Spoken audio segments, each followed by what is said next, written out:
sender's name is anonymous here. There are two questions here. In a previous Q&A session, you had mentioned that you had given a few parishes the permission to conduct Mass in the extraordinary form, the Latin Mass.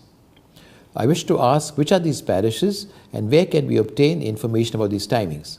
Yeah, I had given permission, not I, Cardinal Pimenta had given permission to already at Victoria Church Mahim. Then afterwards, later on, permission was given at St. Peter's Church Bandra, but I think the Mass was said somewhere else, St. Joseph's Convent. I myself gave permission at Malwani Church in Malad. And so these are the three churches where permission has been given because of the number of requests were limited. Now you'll have to contact the parish priest. Now this pandemic, I think there'll be no masses now of that at the moment, and they would tell you how it is going on. Again, the second question you've given, when reading an article about the Society of Pius X, a question arose in my mind about whether we as Catholic faithful, in obedience to our bishop and the Pope, could attend these masses, since they are not in full communion with the Roman Catholic Church under Pope Francis.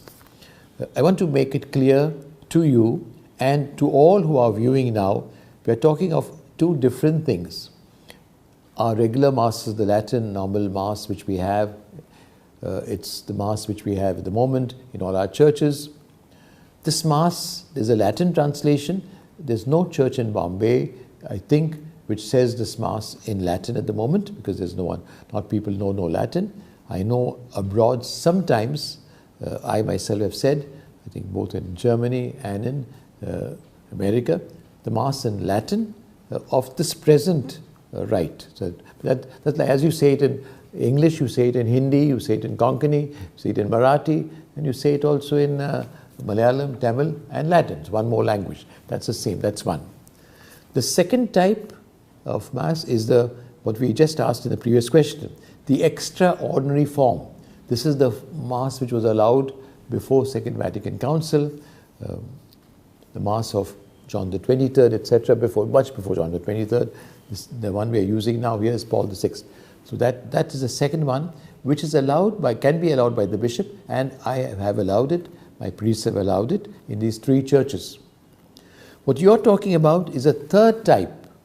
This is about the Society of Pius X. This is the Lefebvrist group. There has been many attempts by Pope Benedict to try to come to unity with them. We had some success, limited success. Pope Francis has been re-examining. We had a special office in Rome which dealt with this, and recently Pope Francis has amalgamated that office to the Doctrine of Faith.